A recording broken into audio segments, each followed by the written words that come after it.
You think Columbus was bad the first time? His second voyage was even worse. On September 24th, 1493, Christopher Columbus set sail again, not as an explorer, but as a colonizer. He returned with 17 ships, thousands of men, and a plan for conquest. This voyage kicked off centuries of exploitation, disease, and the transatlantic slave trade. It wasn't about discovery, it was about profit and power, establishing a brutal system of colonial rule. This story reveals a dark and repeating pattern in history. The sequel is often more violent than the original. It's the moment exploration turned into exploitation, a legacy we are still grappling with today.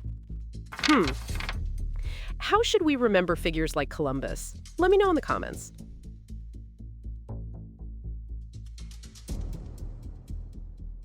Two guys tried to buy all the gold in America and almost destroyed the economy.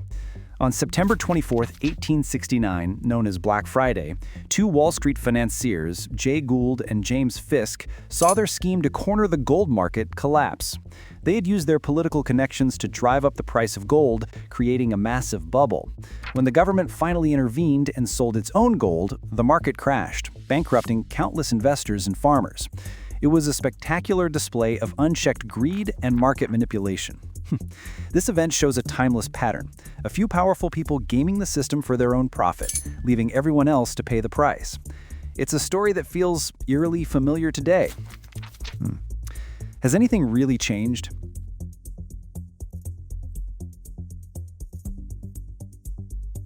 Nine black teenagers needed the entire U.S. Army just to go to high school. On September 24, 1957, President Eisenhower sent federal troops to Little Rock, Arkansas. Their mission? To escort 9 African-American students into the previously all-white Central High School, past a furious mob and a defiant governor. The Little Rock Nine, as they became known, faced daily harassment and violence, all for the right to an equal education. Their bravery in the face of such hatred was a pivotal moment in the civil rights movement. This story shows a recurring pattern of history. Progress is never given. It's won by the courage of ordinary people facing extraordinary hate. What does courage mean to you?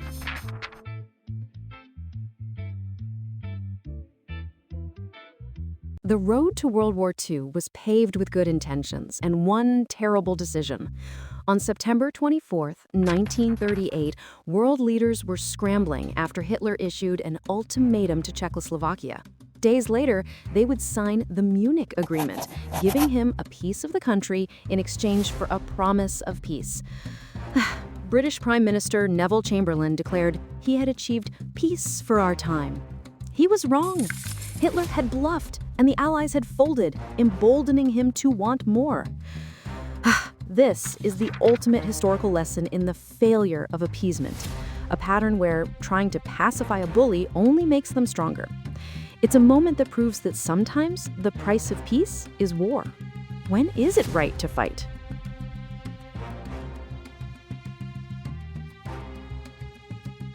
A tiny motorcycle repair shop in post-war Japan grew into one of the biggest car companies on Earth. On September 24, 1948, Soichiro Honda founded the Honda Motor Company. With a passion for engineering and a knack for innovation, he started by attaching surplus engines to bicycles. From those humble beginnings, Honda grew into a global powerhouse, disrupting the automotive industry with its reliable, fuel-efficient cars. It's a classic underdog story that reveals a powerful pattern in history. True innovation often comes from the outside, from small players who are willing to challenge the established giants.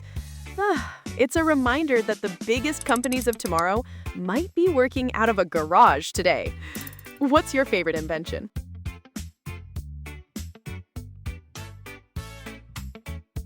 America created the most powerful court in the world with just 6 people. On September 24th, 1789, the Judiciary Act was signed into law, establishing the U.S. Supreme Court.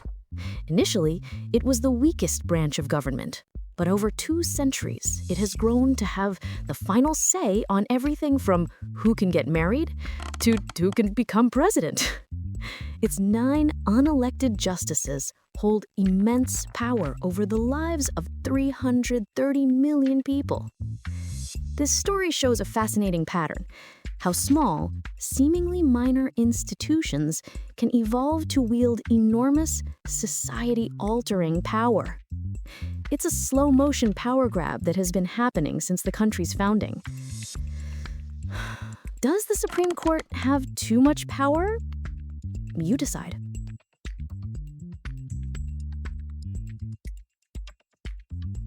He broke a record that seemed impossible and changed sports forever.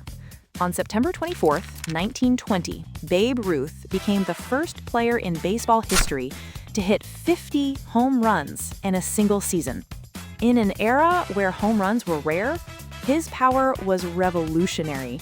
He didn't just break the record, he shattered it, hitting more home runs than entire teams.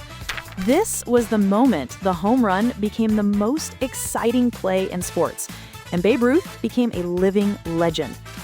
It's a classic pattern of a single individual completely redefining the limits of what's possible in their field.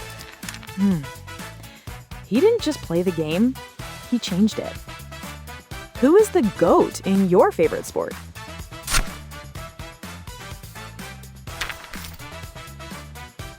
They built a stadium bigger than most cities for a game played with your feet.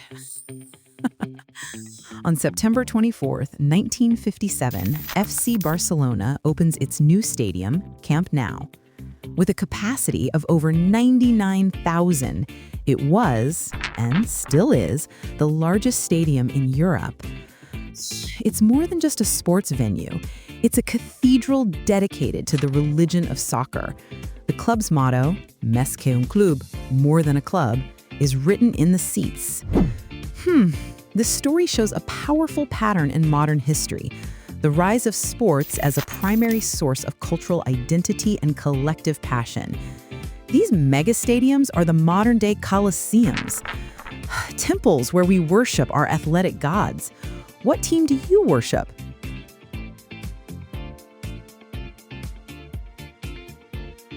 A cheesy TV show about a cruise ship predicted our modern obsession with luxury travel. On September 24th, 1977, The Love Boat premiered. Every week, it offered a fantasy of romance and adventure on the high seas, turning cruise ships from simple transportation into floating resorts. The show was a massive hit and had a real-world impact, dramatically boosting the cruise industry. It's a perfect example of a reoccurring pattern: how our entertainment doesn't just reflect our desires, it actively shapes them. The Love Boat sold a dream of accessible luxury that became a blueprint for reality TV and influencer culture. What TV show world would you want to live in?